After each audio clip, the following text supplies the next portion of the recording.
का संचालन कर रहे इस जिले के महासभा के महामंत्री जी ओम प्रकाश प्रजापति जी, और चूंकि यहाँ पर बच्चों को सम्मान समारोह का जो कार्यक्रम है वो भी लगातार चल रहा है, और इस बीच मैं अपनी बात आप लोगों के बीच रखने का मुझे मौका मिला इस निवेदन के साथ कि ये कार्यक्रम जो होते हैं, जिस तरीके से हम लोग यहाँ इकट्ठे हुए हैं, बहुत कम मौके मिल पाते हैं। चाहे वो मंच हो, चाहे वो सामने वाले लोग हो, मंच को कहने का और सामने वालों को सुनने का। इसलिए हो सके तो 2 मिनट मेरी बात को सुन ले।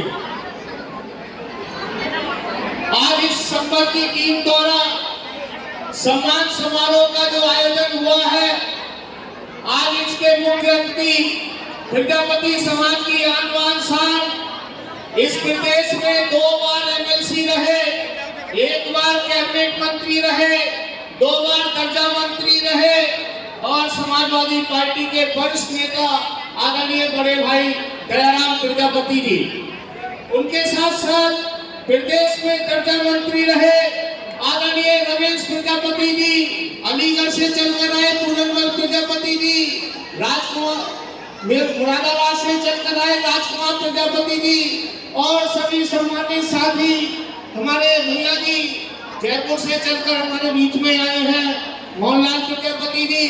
सभी साथियों का अभिनंदन करते हुए बस इतना बात कहना चाहूंगा कि इस देश के अंदर जिस तरीके से प्रजापति समाज का मान सम्मान अभिमान, जैसा कि अभी राजकुमार जी कह रहे थे कि 2027 में प्रजापति समाज के लोग इतने एकत्रित हो जाना कि कम से कम 5 से 10 विधायक बना देना, वो इसीलिए कह रहे थे क्योंकि जानते हैं शिक्षा के बाद अगर कोई ताकत है तो इस राजनीति है।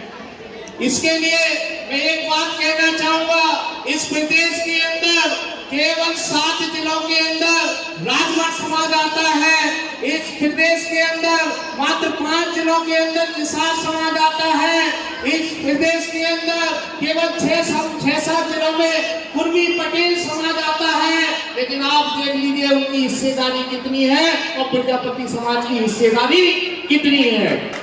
बात जब भी हिस्सेदारी की होती है तो हिस्सेदारी की बात पर मुझे अभी 4 महीने का पहला प्रकरण याद आ रहा है, जिसमें जिले के जिलाध्यक्ष आदरणीय सोमपाल प्रजापति जी को दिल्ली के जंतर मंतर पर जब हम धरना प्रदर्शन देने जा रहे थे तो वहां दिल्ली की पुलिस द्वारा उठा करके जेल में डाल दिया गया था।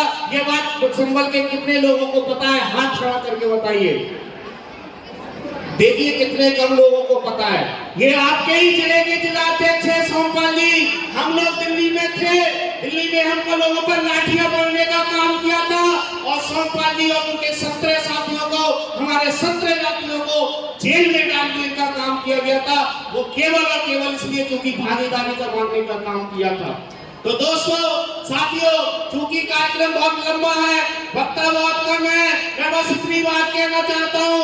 कई बार मैं इस मंच से कह चुका हूँ उस बात को, फिर कहूंगा कि शिक्षा वो श्रेणी का दूध है, जो पीता है वो दहाड़ता है, जो पीता है वो दहाड़ता है।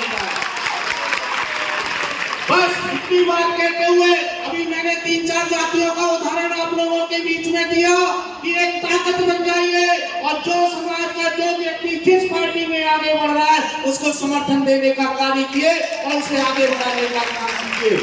क्यों? क्योंकि जब तक भागीदारी नहीं मिलेगी, जब तक हिस्सेदारी नहीं मिलेगी, जब तक हम ताकत में नहीं आएंगे, तब तक हमारा विकास नहीं होगा। बहुत बहुत धन्यवाद कमेटी का, जिन्होंने मुझे अपनी बात रखने का मौका दिया। बस इन 2 लाइनों के साथ अपनी बात को खत्म करता हूँ। वक्त बहुत कम है, इसलिए कह रहा हूँ क्योंकि लगता तो हमारे पास वक्त बहुत है, लेकिन आज अगर सबसे ज्यादा कमी है तो वो किसकी है? समय की। एक पुलिस वाला पकड़ लेता है तो जल्दी से 500 रुपए तो वक्त बहुत कम है।